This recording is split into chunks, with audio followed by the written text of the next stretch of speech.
இன்னைக்கு நான் பூண்டு போட்டு இட்லி பொடி அரைக்க போகிறேன். அதுக்கு தேவையான பொருள் எடுத்து வச்சுருக்கேன். பூண்டு ரெண்டு பூண்டு பெருசாக எடுத்து உரித்து வச்சுருக்கேன். இது வந்து உளுத்தம்பருப்பு ஒரு கப்பு, கடலைப்பருப்பு ஒரு கப்பு, மிளகா வத்தல் ஒரு 40 எடுத்திருக்கேன். நல்லா காரமாக வேணும் அப்படின்ட்டு.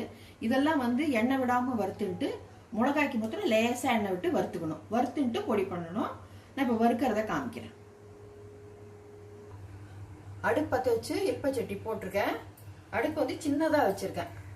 வந்து முதல்ல பூண்டை மாத்திரம் எண்ணெய் விடாமல் வறுத்துக்கிறேன். ஒரு 2 நிமிஷம் ஆகும். மெதுவாக உள்ளக்குள்ள ஈரெல்லாம் போனோம் இல்லையா, அது வந்து மெதுவாக வறுத்து எடுத்துட்டு அப்புறம் பருப்பையும் எண்ணெய் விடாமல் வறுத்துட்டு மிளகாக்கு மாத்திரம் எண்ணெய் விடுறேன்.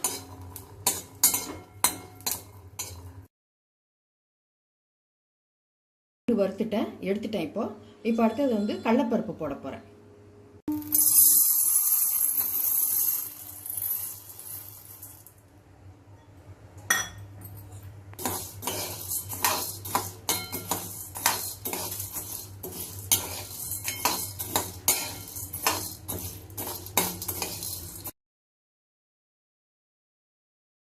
கடலைப்பருப்பு நல்லா வறுப்பட்டு எடுத்து சேப்பாக எடுத்து பாருங்க. இப்போ இதை எடுத்துட்டு உளுத்தம்பருப்பு போட போகிறேன்.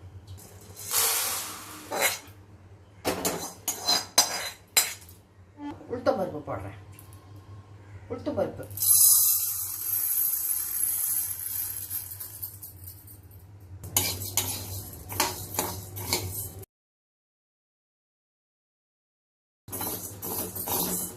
இப்போ உளுந்து போட்டேன் இல்லையா, அது நல்லா வறுத்தாச்சு, சேப்பாக எடுத்து இதை எடுத்து தட்டில் கொட்டின்ட்டு மிளகா வறுக்க போகிறேன்.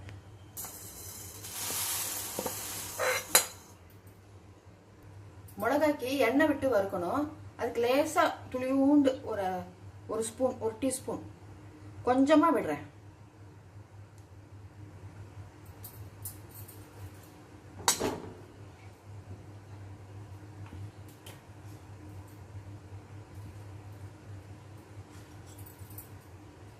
மிளகா போடுறேன். ஒரு 40 மிளகா இருக்கு அதில். இதை வறுத்துன்ட்டு எடுத்துட வேண்டியதுதான். மிளகா வறுப்பட்டு எடுத்து இதை எடுத்துடுறேன்.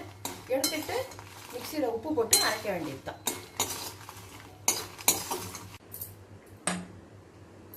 மிளகா வந்து நல்லா வறுத்துட்டேன், எண்ணெய் விட்டு வறுத்துட்டேன். இதை எடுத்துட்டேன். இப்போ மிக்சியில் வந்து மிளகா முதல்ல போட்டு உப்பை போட்டு நல்லா அரைச்சின்ட்டு மிளகா கொஞ்சம் அரைச்ச பிறகு அப்புறம் தான் பருப்பு போடணும். பருப்பையும் பூண்டையும் அப்புறம் போடணும். எல்லாமே வறுத்து ஒரு 10 நிமிஷம் ஆறுது. முதல்ல வந்து மிளகாவை தான் போட்டு உப்பை போட்டு நல்லா அரைச்சிக்கணும். அப்புறம் பருப்பு போடணும்.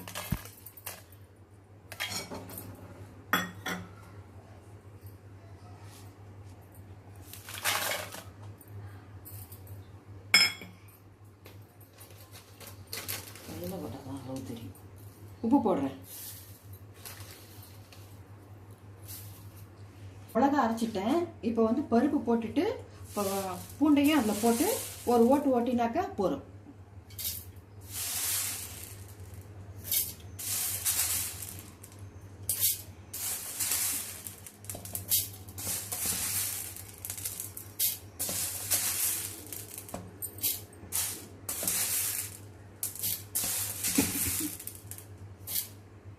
பூண்டு போடுறேன்.